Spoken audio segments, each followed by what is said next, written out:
नमस्कार, मैं स्वप्निल और आप देख रहे हैं मुद्दा। जाहिर सी बात है, हमने कहा था तेवर वही रहेंगे, बस कलेवर बदलेगा।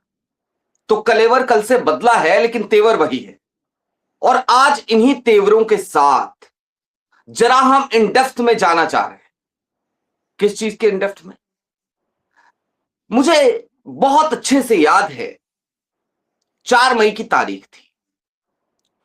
न्यूज लॉन्चर आप सबको पता है, मैं वहां पे लंबे समय तक जुड़ा रहा, तकरीबन 2 ढाई साल तक। और वहां पर उसी दिन एक भविष्यवाणी की गई थी, और जिन्होंने की थी आज वो हमारे साथ हैं। कांग्रेस की राष्ट्रीय प्रवक्ता हैं अनुमा आचार्य जी। उन्होंने कहा था कि ममता बनर्जी जेल जाएंगी। अब बात इसकी नहीं है कि ममता बनर्जी जेल जाएंगी कि नहीं जाएंगी, बात तो ये है कि ये जितनी भी रीजनल पार्टीज हैं ये बचेंगी कि नहीं बचेंगी। भाई, कांग्रेस मुक्त भारत करने निकले थे मोदी जी, लेकिन कांग्रेस युक्त भाजपा करने के मिशन मोड पे लग गए। और अब वो कांग्रेस मुक्त भारत तो नहीं कर पा रहे हैं, लेकिन वो इतना जरूर कर रहे हैं कि वो रीजनल पार्टीज मुक्त भारत की तरफ बढ़ चले हैं।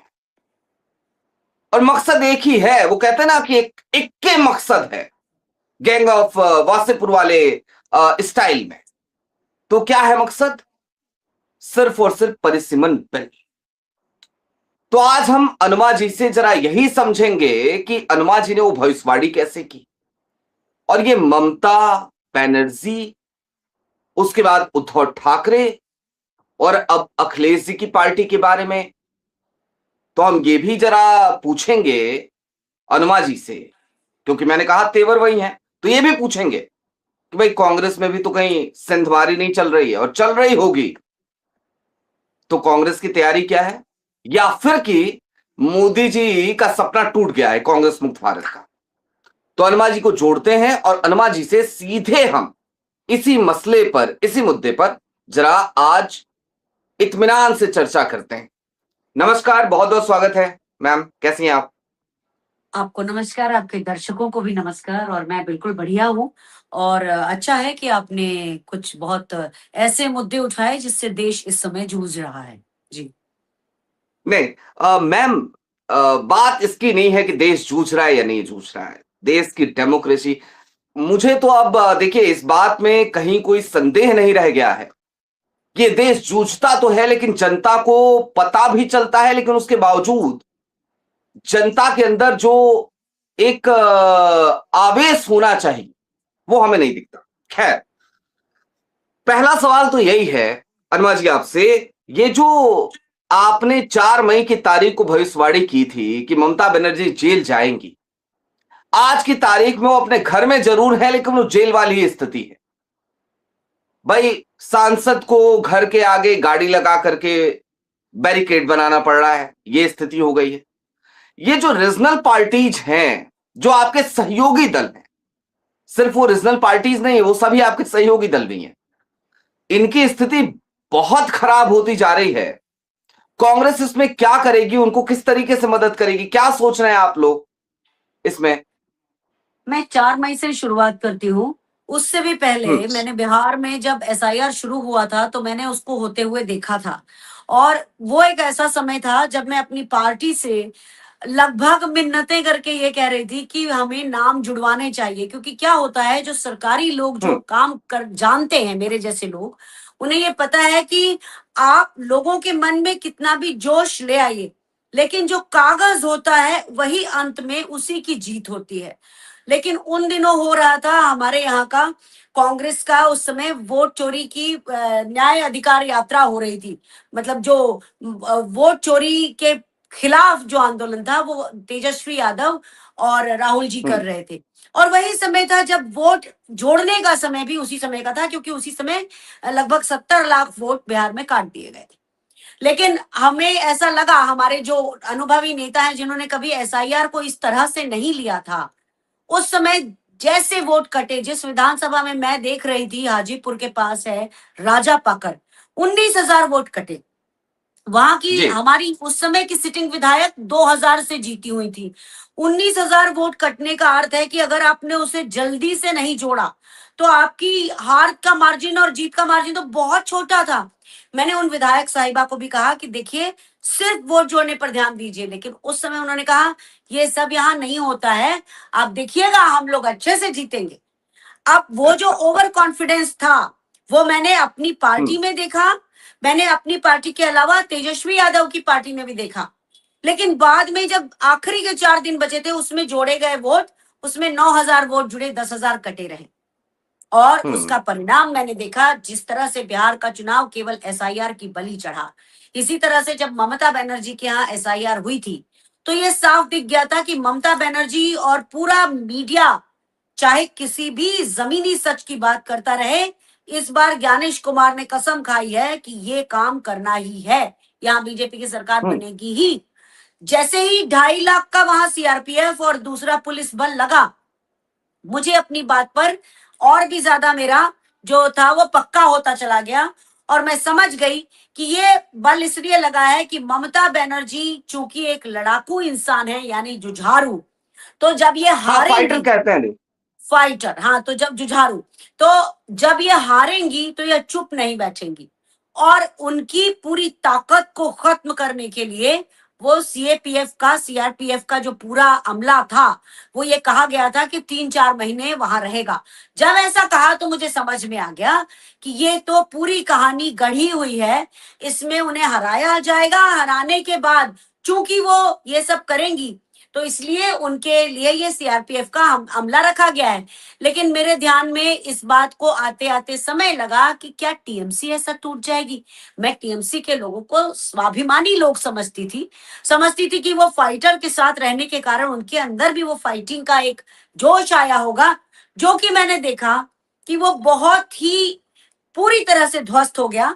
तो बीजेपी के लिए आसानी हो गई, ममता बनर्जी को जेल में ना डालकर भी उनकी पूरी पार्टी तोड़ लेना वो उनके लिए आसान बात हो गई। और इसलिए उन्होंने सोचा कि अब ये तो इनके हमने हाथ पैर दांत सब तोड़ दिए हैं, तो इनको हम्म। सिर्फ एक तरह से नजरबंद भी कर देंगे तो कोई फर्क नहीं पड़ता। ममता जितनी भी आवाज उठाए, क्या उनके साथ के जितने युवा सांसद और विधायक हैं वो उस तरह के हैं?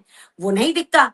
तो ये पूरी पार्टी में ट्रांसफर नहीं हुआ। अब रहा सवाल हमारा, वो हमारे साथी हैं। देखिए कांग्रेस के समय में ये सब पार्टियां, क्षेत्रीय दल जो थे वो पैदा हुए और कांग्रेस को कोई फर्क नहीं पड़ा, क्योंकि देखिए पार्टियां हो, अगर कोई विशेष क्षेत्र का प्रतिनिधित्व करता है और उस क्षेत्र के लिए अच्छा करता है तो कांग्रेस के लिए सहअस्तित्व कभी एक ऐसी जगह नहीं रही जहां पर वो ऑब्जेक्शन करे।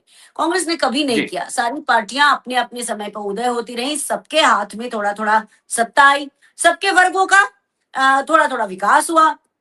लेकिन बीजेपी आई ही इस चीज से थी कि एक देश, एक भाषा, एक नेता, एक सब कुछ। तो जो इस देश की विविधता में एकता, अनेकता में एकता की जो एक जो मूल भाव था वो उन्होंने खत्म किया। और उसी का परिणाम है कि आज चूंकि अब वो इसको और भी खत्म करना चाहते हैं। सब जानते हैं डिलिमिटेशन बिल पास होना, जिससे बीजेपी जब वो हारी थी उसका वोट, तो उसने तभी ये ठान लिया था कि भाई अब हमको सारे चुनाव कैसे भी करके जीतने हैं। और ये डिलिमिटेशन वाला बिल जो है, मुझे लगता है मानसून में हमको क्या, मुझे क्या, सबको लग रहा है कि मानसून जी, सेशन में ठीक बात। इसे पास कराना चाहते हैं। हालांकि संख्या तब भी इनकी तरफ नहीं होगी, 2/3 हम्म। मेजॉरिटी नहीं होगी फिर भी। तो इसलिए ये सबको तोड़ रहे हैं, उद्धव ठाकरे की पार्टी को, टूटी हुई पार्टी को और तोड़ रहे हैं, समाजवादी पार्टी के ऊपर पूरी घात लगी हुई है। कांग्रेस को इसलिए शायद वो नहीं तोड़ सकते कि अब कांग्रेस के जो लोग हैं, देखिए कांग्रेस ना एक, जैसे राहुल जी कहते हैं कि हम लोग शिव की बारात जैसे लोग हैं, कि सब हम्म। तरह के लोग हैं, इकट्ठा एक भावना के साथ, एक मिशन के साथ जुड़ते हैं। जैसी जनता है दुनिया के, ऐसा ही कांग्रेस पार्टी है। तो यहाँ पर ऐसा कोई डंडा मार के किसी को नहीं चलाया जाता। तो लेकिन मैम, इसलिए ज्योतिरादित्य सिंधिया, मिलिंद देवड़ा, कुंवर आरपीएन सिंह, ये सब आप ही की पार्टी से निकले हुए लोग हैं।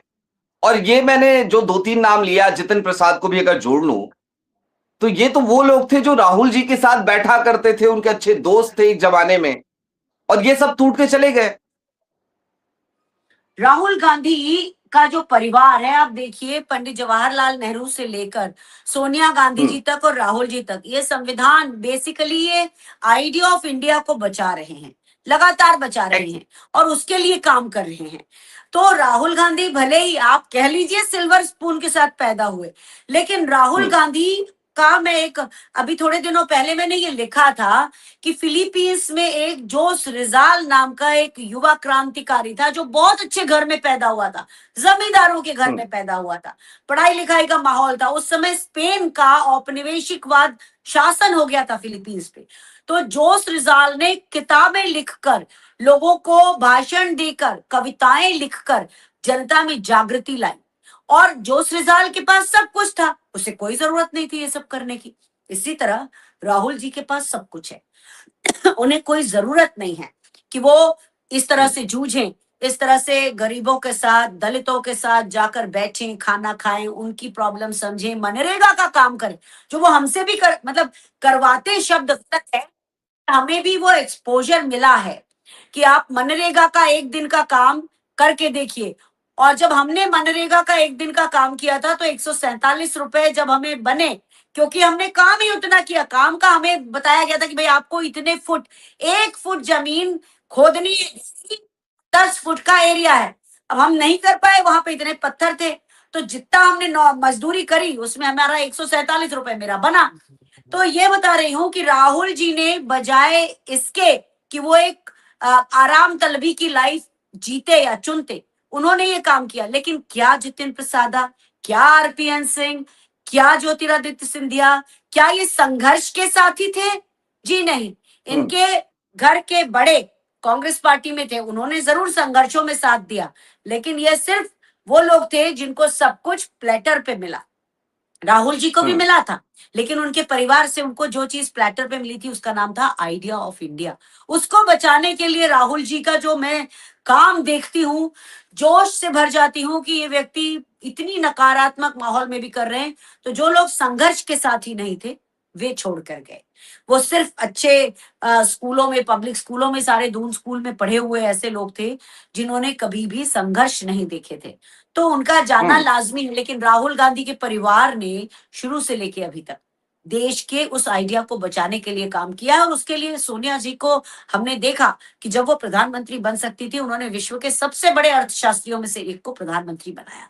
तो राहुल गांधी एक अलग जॉनर में आते हैं, एक अलग मेटल के बने हुए इंसान है, जबकि ये सारे लोग जिन्होंने सिर्फ वैभव देखा और जैसे ही वैभव उनसे दूर हुआ, जैसे ही संघर्ष उनके सामने आए, वे सब भाग खड़े हुए। तो ये जो चीज है, ये मुझे और भी आंदोलित करती है कि वो व्यक्ति जो सब कुछ पा सकता है, उसके बाद उसने चुना है देश के आइडिया के लिए संघर्ष। मैं उसकी तरफ हूं, ये मेरे लिए भी गर्व की बात है। फौज में जो मैंने काम किया, मैं आज अपने आप को उतना ही, वैसा ही एक्टिव पाती हूँ, क्योंकि ये बात भी, फौज में भी हम आइडिया ऑफ इंडिया ही बचा रहे थे, यहाँ भी हम आइडिया ऑफ इंडिया के लिए संघर्ष कर रहे हैं। ठीक बात है मैम। एक सवाल यहीं से निकलता है फिर, चूंकि आपने एक ऐसी बात कही अभी और मुझे कुछ ध्यान आ गया। मैं और आप दोनों दरअसल एक ऐसे बैकग्राउंड से आते हैं कि हम दोनों की जो शिक्षा दीक्षा हुई वो आरएसएस के स्कूल में हुई। आपसे भी कई बार इस पे चर्चा हुई। मैं आपसे ये समझना चाहता हूं, क्या आज की जो संघी मानसिकता है उसको किसी भी तरीके से एन केन प्रकारेण वो हावी करने की कोशिश में अब मोदी जी लग गए हैं? और लग गए हैं तो ये मेरे दर्शकों के लिए बताइएगा ये कितना खतरनाक हो सकता है। मैं तो कई बार बोल चुका। बहुत छोटी छोटी छोटी चीजों से ये आज तक यहाँ पहुंचा है संघ। मुझे याद है जब मैं छोटी थी तो हमारे आचार्य जी घर में संपर्क करने आते थे, उसे संपर्क कहा जाता था। महीने में एक बार वो आके आपके पेरेंट्स से मिलते जी। थे। मेरे पिता को तो वो शुरू से ही पसंद नहीं थे, पर वो ये सोचते थे, मेरे पिता देखिए, एक परिवारों का कुछ माहौल होता है जिसमें श्लोक वगैरह बोले जाते हैं। मेरे घर में मेरे चाचा जी खुद ही एक मंदिर के पुजारी रहे, मेरे दादाजी भी पुजारी थे, उनसे भी ऊपर। तो एक ऐसा लगता है कि नहीं ठीक है, ये परंपरा है। अब पिताजी जबकि वो संघ से बहुत नाराज होते थे, क्योंकि वो जानते थे ये वो लोग हैं जो, जिस समय हमारे देश की आजादी की लड़ाई हो रही थी उस समय ये अंग्रेजों के लिए द्वितीय विश्व युद्ध की सेना सेना बना रहे थे। तो मेरे सेना पिता में। नाराज तो होते थे, लेकिन उस जगह पर देखिए आरएसएस की प्लानिंग देखिए कब से थी।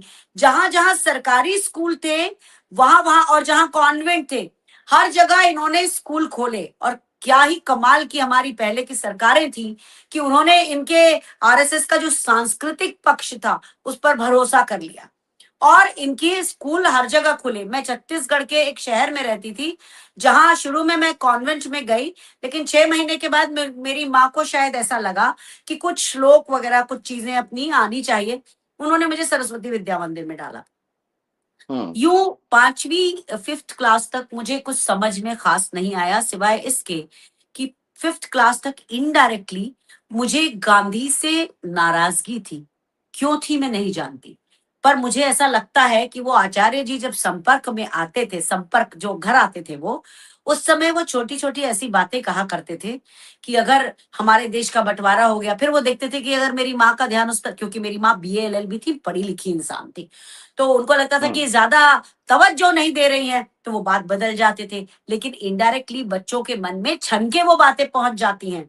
तो मैं 40 साल की उम्र तक फौज में आने के बाद भी गांधी को जानती नहीं थी। गांधी के लिए मेरे मन में एक रेबेल था, उल्टा, हम्म। यानी कि ये क्या व्यक्ति हैं जिन्होंने देश के टुकड़े कर दिए, ऐसा ही सोच। जबकि बाकी सोच पूरी लोकतांत्रिक थी।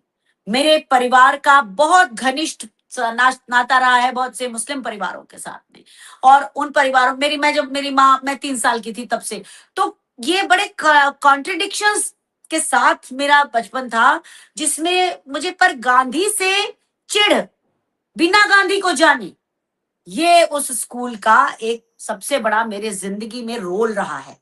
और ड्रॉबैक मेरे है। साथ पढ़े हुए मतलब सैकड़ों लोग, उस स्कूल में पढ़े हुए हजारों लोग, वो इसी तरह की भावना आज भी रखते हैं, क्योंकि उनको एक्सपोजर आगे चल के नहीं मिला।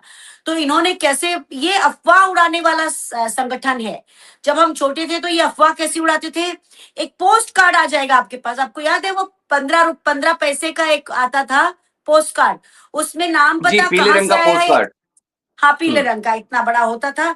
तो उसमें वो आया कहाँ से ये नहीं मालूम, पर उसमें वो आपके घर में आपके एड्रेस पे आएगा कि सुभाष चंद्र बोस को जहर दिया गया। ठीक है, अब आपके घर वो आ गया है। अब वो आपके घर में बहुत बड़ा एटम बॉम्ब है, क्योंकि वो आपके अंदर, और बल्कि आप ये कह लीजिए टाइम बॉम्ब है वो, क्योंकि वो टाइम पर जी। फटा आगे चल के, मेरे ही घर पे हाँ। नहीं। वो ऐसे लाखों लाख ऐसे चिट्ठियां वो भेजते थे, और उसके लिए वो गुरु दक्षिणा से जो पैसा आता था उसको खर्च करते थे। तो ये हम्म। अफवाहबाज संगठन कब से कोशिश कर रहा था, कितनी झूठ बातें कि सुभाष चंद्र बोस आज भी जिंदा हैं, वो रशिया की जेल में हैं। ये सब हम्म। कहानियां जो ये हमारे पूरे समाज में फैलाई गई, यहाँ तक कि अच्छे से अच्छे प्रबुद्ध लोग इस पर विश्वास करते थे। मेरी माँ को मैंने सुना, अच्छा शायद हो सकता है उनका लाल बहादुर शास्त्री जी का जो बॉडी थी वो नीली हो गई थी, जहर से हुई होगी। मेरे पिता को जब किडनी फेल हुई और मैं उनको हॉस्पिटल में लेके गई, मैं 20 वर्ष की थी, मेरे पिता की पूरी बॉडी नीली हो गई थी। तो क्या मैंने उनको जहर दिया था? मेरा कहना यह है कि जब किडनी फेल हो जाती है, इम्प्योरिटीज बॉडी में चली जाती हैं, ब्लड सर्कुलेशन और पंपिंग खत्म हो जाती है, तो बॉडी का नीला पड़ना एक स्वाभाविक लक्षण होता है। एक बात जी। मैं कह रही हूँ, तो ये जो अफवाह थी, जब मैंने अपने पिता का बॉडी उस तरह से देखी तो मैंने कहा ये तो मतलब पूरे समाज में तब तक ये जहर फैल चुका था। और उसका लेकिन देखिए असर वैसा नहीं हुआ। जब बीजेपी आई तो इन्होंने कहा था हम ये खोल देंगे फाइल, वो खोल देंगे। अटल बिहारी जी के ही समय में था, उन्होंने कई दस्तावेज जो थे उसको डिग्रेड किया, क्लासिफिकेशन डिग्रेड किया, मतलब मोस्ट कॉन्फिडेंशियल से या उससे नीचे किया उन्होंने। पर उनमें से किसी में इस तरह की कोई बात नहीं आई जिसकी बात वो करते थे। और इसीलिए आगे चल के मोदी के समय में भी जब ताशकंद फाइल नाम की पिक्चर आई तो वो सुपर फ्लॉप हो गई। यानी कि जनता थोड़ा समझती थी, लेकिन तब तक समझती थी। उसके बाद तो माइंड को पूरी तरह कैप्चर किया, और माइंड कैप्चर हम्म। करना आरएसएस का सबसे बड़ा एक इसे मैं अवगुण मानती हूँ, लेकिन एक कैरेक्टर वही है। मेरे अपने घर में बहुत से ऐसे लोग हैं जो सरस्वती विद्या मंदिर में, मतलब दूर के रिश्तेदार, सरस्वती विद्या मंदिर में पढ़ाते थे। उनके दिमाग भी उसी तरह से वायर्ड हो गए हैं। तो वो उसी तरह की हम्म। बातें करते हैं जो उस समय कही जाती थी। अब चूंकि चैट जीपीटी या क्लाउड या जेमिनाई या कई तरह के जो एआई टूल आए, ग्रॉक और अलग अलग, तो उससे क्या होता है कि अब आप वही के वही उनको जब वो फैक्ट चेक करके सुनाते हैं तो वो उस पर भी हम्म। भरोसा नहीं करते, कहते ये फैक्ट चेक है ना, ये कांग्रेस ने बनाया है। तो ये कांग्रेस अब में इसको आप देखिए, हाँ आप, अब मैं कल की बात है, मैं अपने शहर के बाजार में जाती हूँ, तो वहां पर मैंने उनको बोला, तो बोलते ये कैसे आप कह सकती हैं कि ये कांग्रेस ने नहीं बनाया है? तो मैंने कहा भैया आप भी डाउनलोड कर लो, ये आपके ऐप स्टोर में भी है। तो संघ का बेसिक इस भारत को सबसे बड़ा आघात ये है कि वो अपनी झूठी बातों को लोगों के दिमागों में वायरिंग करके पहुंचाता है, और उसके कारण लोग हमेशा संशय की स्थिति में रहते हैं।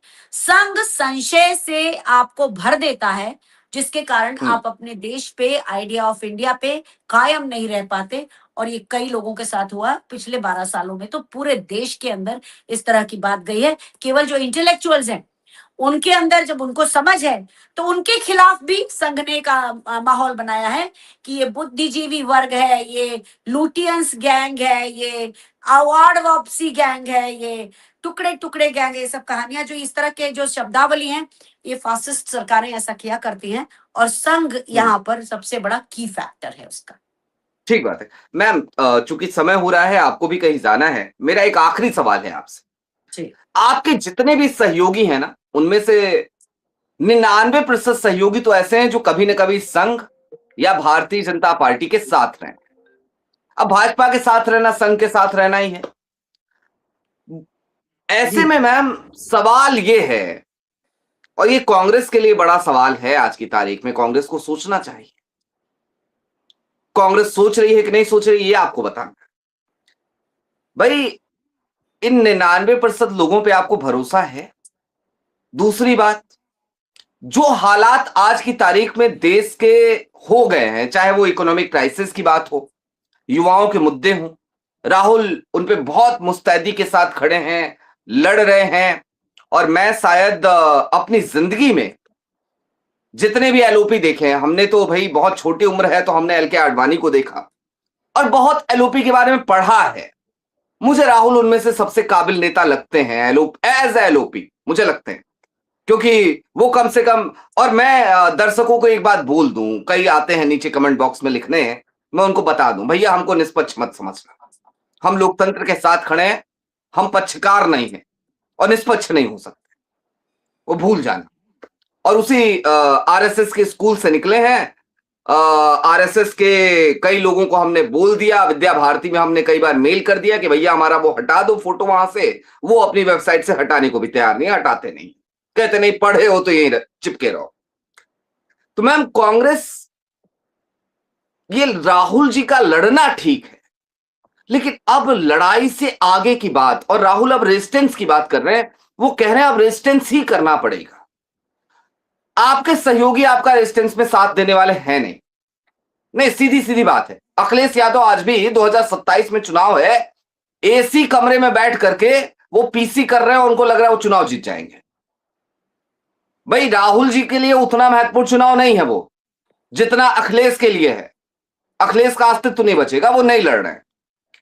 ये जो रेजिस्टेंस वाला मॉडल है कांग्रेस का या राहुल गांधी का, क्या इस पे आप लोग वाकई में अब बहुत ज्यादा अग्रेसिव तौर पे काम करने जा रहे हैं? अभी तो हमें दिख भी रहा है, आंदोलन जगह जगह आपके हो रहे हैं, बहुत ज्यादा अग्रेशन आ गया है क्या कांग्रेस में? कांग्रेस का एग्रेशन भी चैनलाइज्ड तरीके से सत्याग्रह के रूप में सामने निकलता है। एक हम्म। कहानी है, बचपन में सुनी थी कि एक साधु जी थे, वो बिच्छू डूब रहा था, तो उसको वो जी। उठाते हैं, बिच्छू डंक मारता है, बह जाता है, फिर से वो फिर उठाते हैं। तो शिष्य पूछता है कि आप ये क्या कर रहे हैं, आप इसे क्यों कर रहे हैं, इसके बार बार डंक मार रहा है। तो उन्होंने कहा कि देखो, उसकी प्रवृत्ति जो है डंक मारने की है, पर मेरी हम्म। प्रवृत्ति जो है वो उसकी जान बचाने की है। राहुल जी का जब भाषण अभी जो बाद में रिलीज हुआ एज एन ऑडियो, उसमें उन्होंने बहुत सारी ऐसी बातें की है, जिसमें उन्होंने रेजिस्टेंस की भी बात की है और अपने जो इंडिया गठबंधन के लोग हैं उनको एक संदेश भी दिया है।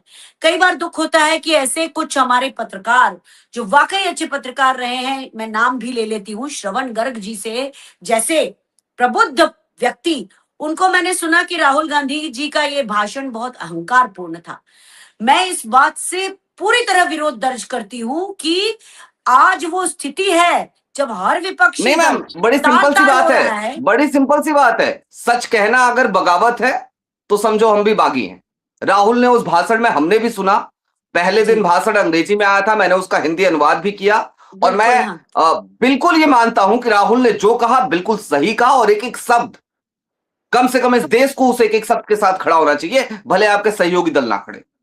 तो वही मैं कह रही हूँ कि निष्पक्षता के नाम पर और निष्पक्ष पत्रकारिता के नाम पर अगर हम ऐसे भाषण को, जिसमें विपक्ष तार-तार है, केवल वो राहुल गांधी और कांग्रेस पार्टी खड़े हैं आज लोकतंत्र बचाने को, उसमें श्रवण गर्ग जी से जैसे बड़े पत्रकार अगर ये कहते हैं कि वो अहंकारपूर्ण भाषण था, तो मुझे कई बार ताज्जुब होता है कि क्या वो आज की दुनिया को नॉर्मल कांग्रेस का या यूपीए का शासन समझ रहे हैं? आज हम्म। फासीवाद इस तरह गहरा गया है कि अगर विपक्ष को, पूरे विपक्ष के दलों को ये समझ में नहीं आएगा कि अगर वो अलग अलग इस तरह से खत्म होते रहेंगे, अपनी पार्टी का बीजेपी में विलय होते देखते रहेंगे, तो क्या वो उनके अस्तित्व के लिए संकट नहीं है? वो तो खात्मा कर देगा उनका। तो ऐसे में जो विपक्ष है वो साथ आना चाहिए उसे, ऐसा हम मानते हैं, क्योंकि कांग्रेस ने हमेशा सह अस्तित्व को बढ़ावा दिया, इसीलिए ये पार्टियां बनी भी, बढ़ी भी, और इन्होंने राज्यों के शासन भी चलाए। पर क्या उनको ये दिखता है कि बीजेपी के रहते ऐसा संभव है? क्या वो बीजेपी की तरफ भी चले जाएं तो क्या उनको अलग से एक एंटाइटी की तरह शासन चलाने मिलेगा? अगर वो बीजेपी में मिल भी जाते हैं, सत्ता की तरफ भी घुस जाते हैं, फिर अखिलेश यादव कभी मुख्यमंत्री नहीं बन सकेंगे, फिर अखिलेश हम्म। यादव के सांसद नहीं बन सकेंगे इतने, फिर वो एक पता नहीं एक जिसको कहते हैं एक ऐसा कण बन के रह जाएंगे जिसकी तरफ किसी का ध्यान भी नहीं जाएगा। तो ऐसे हम्म। में हमारे जो हमेशा संघर्ष रहेंगे और जो संघर्ष रहे हैं, देखिए एक चीज से आप इसको बार बार समझिएगा और दर्शक भी समझें कि जो 1926 का साल था, 100 साल के बाद खुद को दोहरा रहा है। उस समय प्रताड़ित करने वाले अंग्रेज थे, आज ये काले अंग्रेज हैं। दोनों की एक जैसी वर्चस्ववादी मानसिकता है। दोनों ही चाहते हैं कि चुनिंदा हाथों के पास पावर रहे, और आज देखिए उसका उदाहरण कि 1% लोगों के पास देश की 60% के लगभग संपत्ति है। तो ये जो कम हाथों में ज्यादा पावर वाली कहानी अंग्रेज करते थे, वही आज 2026 में नरेंद्र मोदी और उनका पूरा कुनबा और गैंग कर रहा है। तो अगर उस समय का भारत भी ऐसा ही था, कुछ लोग जो अमीर हम्म। थे वो डर के मारे अंग्रेजों की तरफ थे, कुछ लोग ऐसे थे कि थोड़ा बहुत विरोध दर्ज करा रहे थे कि भैया हमें आप थोड़ा अपनी शासन में जगह दे दीजिए, जिसके कारण वो हमारे जो चुनाव हुए थे और उसमें 1935 में 36 में सरकारें बनी थी। तो वो तबका आज भी, तब भी था, वो तबका आज भी है, डरा हुआ, हम्म। आराम तलब, डरपोक कि मेरे साथ कुछ खराब ना हो जाए, मैं राय बहादुर साहब के साथ रहूं। वही चीज है कि हम्म। आज भी लोग राय बहादुर साहब की वाली मानसिकता वाली बीजेपी के साथ हैं। अंग्रेजों में और हिंदुस्तानियों में एक फर्क है, जो उस समय हम पर काबिज थे, कि वो थोड़े से, जिसे कहना चाहिए, मॉडर्न सोच के थे। ये वाले तो हम्म। नो बिंदी नो बिजनेस तक आ गए हैं कि आप बिंदी नहीं जी। लगाएंगे तो आपको नौकरी पर नहीं आने देंगे। तो अंग्रेजों में हम्म। और इन मूर्खों में यही एक फर्क रह गया है। और हम्म। दिमाग से ये सारे के सारे पैदल हैं। इन्होंने एक हम्म। अधिनायकवाद जो बनाया है, हेजेमनी जिसको कहते हैं, नायकत्व, हम्म। वो नरेंद्र मोदी का काम उससे चलता है। जिस दिन नरेंद्र हम्म। मोदी पूरी तरह अक्षम हो जाएंगे, ये सारे लोग जमीन में धूल में मिल जाएंगे, और जो नया एक नेतृत्व आएगा वो काम करेगा। उसके लिए राहुल गांधी जमीन बना रहे हैं, उसके लिए वो हम्म। लोगों के अंदर से डर निकाल रहे हैं। जब गांधी आए थे तो उन्होंने भारत के लोगों को पहला एक मंत्र दिया था, तावीज, कि डरो मत। और वहां से जनता के अंदर ये भावना आई थी कि हमारा देश है, हमें बनाना है, हमें गढ़ना है, तुम कौन हो, भागो यहां से। तो हम्म। वही चीज आज युवाओं को राहुल गांधी का वो जो एक सहारा भी मिल रहा है, मार्गदर्शन मिल रहा है कि नहीं, आपका पेपर लीक हुआ है, ये आपकी गलती नहीं है, ये सरकार की गलती है, सरकार इसका खामियाजा भुगते और सरकार लोगों से माफी मांगे। ये अभी जो लोग हैं कपटी इतने हैं, पाखंडी इतने हैं कि ये माफी नहीं मांगते, लेकिन राहुल गांधी के कारण मैं छोटे छोटे शहरों में भी देख रही हूं और लोगों के अंदर ये उबाल है आज विदिशा जैसा छोटा सा मेरा एक जो जिला है, इसके लोग एप्स्टीन फाइल पर बात करने लगे हैं युवा, और सवाल पूछने लगे हैं। तो ये जो चीज चल रही है ये धीरे होगी। देखिए, कांग्रेस पार्टी कभी जलजले के साथ कोई काम नहीं मैम करती। मैम मैम मैं बीच में रोक रहा हूं, माफ कीजिएगा। एक छोटा सा सवाल और। जी। ये बिल्कुल ठीक बात है कि आज हमें लोगों के भीतर दिख रहा है, इवन उदय भानु चीब हो, या फिर कि विनोद जाखड़ हो, या फिर कि बहुत सारे लोग, मैं सबका नाम क्या ही लूं, जब वो सड़क पे उतर रहे हैं ना आज, नीट के मुद्दे पे, सीबीएसई के मुद्दे पे, बच्चों के मुद्दे पे, भाई ये कॉकरोच जनता पार्टी ने जो किया जंतर मंतर पे, इससे कहीं ज्यादा भीड़, कई गुनी भीड़, भले मीडिया ना दिखाए, 10-10 हजार लोग, 5-5 हजार लोग छोटे छोटे शहरों में इकट्ठा हो जा रहे हैं। और इसमें जेंजी भी हैं, युवा भी हैं, अभिभावक भी हैं उनके। मैम ये इकट्ठा तो हो रहे हैं, लेकिन दिक्कत यह है ना कि ये सिर्फ चेक है। ये चेक बाउंस होगा 2029 में, या आप लोग भुना लेंगे इस चेक को? ये सबसे बड़ी समस्या रही है कांग्रेस की। आपकी बात से सहमत हूँ। कांग्रेस पार्टी में ऐसा हुआ करता है। बहुत सारे कांग्रेस पार्टी के लोगों ने जब कॉकरोच शब्द बोला गया था तो ये समझा था कि ये वाकई सरकार ने गलत शब्द बोल दिया है और जनता का आक्रोश उसके खिलाफ है, और काफी कांग्रेस के लोगों ने भी उसको समर्थन देते हुए हम भी कांग्रेस, हम भी कॉकरोच पार्टी, हम भी कॉकरोच पार्टी कर दिया। मैंने अचानक सोचा कि अभिजीत दिपके की जब पूरी एजुकेशन खत्म हो रही थी, उसी महीने में अचानक सीजेआई कॉकरोच शब्द का इस्तेमाल कैसे करते हैं। और मुझे समझ में आया कि इसे स्वतः स्फूर्त दिखाने के लिए पूरा सिस्टम काम कर रहा है, और पूरे सिस्टम ने इसे ऐसा दिखाया कि अचानक शुरू हुआ है, और फिर आगे चल के ध्रुव राठी उसके ऊपर प्रोग्राम कर रहे हैं। आगे चल के जो भी कोई और दूसरी बात हो रही है उस पर भी ध्रुव राठी बात कर रहे हैं। उनका संबंध आम आदमी पार्टी से है। आम आदमी पार्टी की उत्पत्ति विवेकानंद फाउंडेशन से हुई है। विवेकानंद फाउंडेशन अजीत डोवल के अंडर बना, जिसमें किरण बेदी थी, जिसमें जनरल वीके सिंह थे, जिसमें अरुण जेटली, सुषमा स्वराज, इन सब लोगों का भी साठगांठ थी। लालकृष्ण अडवाणी भी थे, और अरविंद केजरीवाल, मनीष सिसोदिया भी थे। तो ये सारी कहानियां हमको कहाँ ले जाती हैं? हम दूध के जले हैं, हमको छाछ फूकना पड़ेगी। और ये युवाओं से भी मेरा कहना है, लेकिन इस बात को लोगों तक पहुंचाना पड़ेगा कि ये बीजेपी ने ही खड़ा किया हुआ एक तंत्र है जो आपका जितना आक्रोश है उसको वो बहा ले जाएगा अपनी तरफ, और आपको मिलेगा क्या? बाबा जी का ठुल्लू जो कहा जाता है। तो इसलिए युवाओं को थोड़ी समझदारी रखना पड़ेगी, लेकिन उसके लिए कांग्रेस को उन्हें ये जगाना पड़ेगा जो राहुल अभी कर रहे हैं, जो उन्होंने कोटा में किया, जो अब इलाहाबाद, बनारस और पटना में होगा। तो ये राहुल गांधी जब इसी मुहिम पर लगेंगे, युवा समझेंगे। ऐसा नहीं है कि युवा बार बार उसी लकड़ी से हाँक दिए जाएंगे जिससे एक बार आम आदमी पार्टी बनते समय देश को हाँका गया था। तो इस बार लोग सतर्क हैं, इस बारे में बात कर रहे हैं। और कांग्रेस जो है वो सनसनीखेज तरीके से कुछ नहीं करेगी।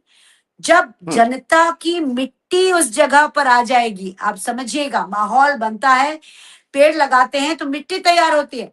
आज भी जनता अगर डरी हुई रहेगी तो पहले उसका डर निकालना है, रेजिस्टेंस से डर निकलेगा, उसके बाद अगली कड़ी होती है क्रांति। क्रांति कभी ऐसे नहीं आती।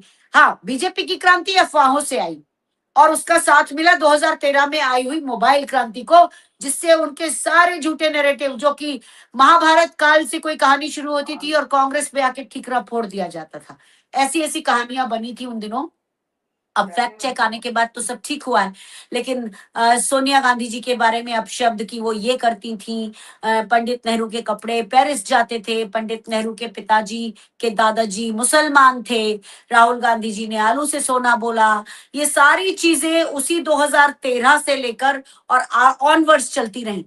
तो इसको रेजिस्टेंस के लेवल पे जब ये आ जाएगा, जमीन तैयार हो जाएगी, तब भारत परिवर्तन करेगा। तो 29 की बात आप ना करें और मैं भी ना करूं। ये कोई चमत्कारी छड़ी नहीं है कि जिसको घुमाने से सब हो जाएगा।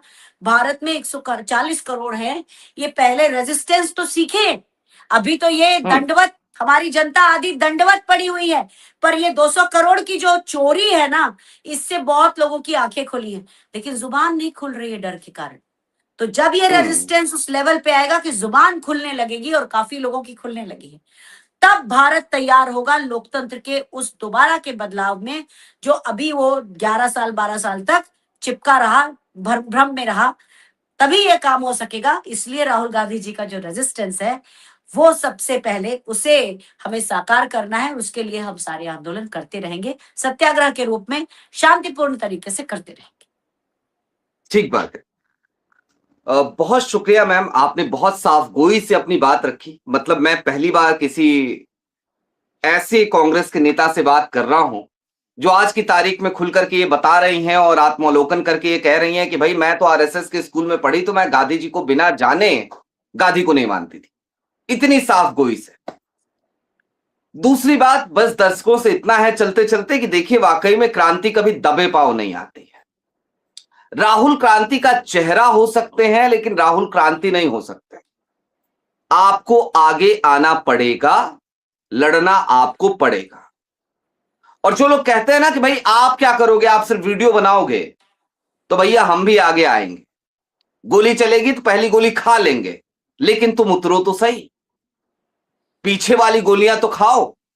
हम भी आ जाएंगे और हम हैं वहां। हमारी कनपट्टी पे बंदूक हमेशा टंगी हुई है, नोटिफिकेशन हम झेल रहे हैं। खैर, क्रांति दबे पांव नहीं आती, पहली बात। और एक चीज से मैं बस असहमत हूं, अनमा जी ने कहा 2029 का अभी जिक्र ना करें। मुझे लगता है हमें 2027-28 का ही जिक्र करना पड़ेगा, जो हालात हो गए। तो अभी के लिए हमें दीजिए इजाजत।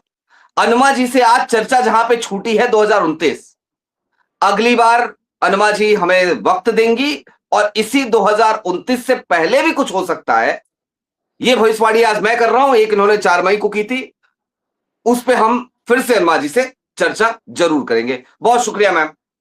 बहुत बहुत धन्यवाद।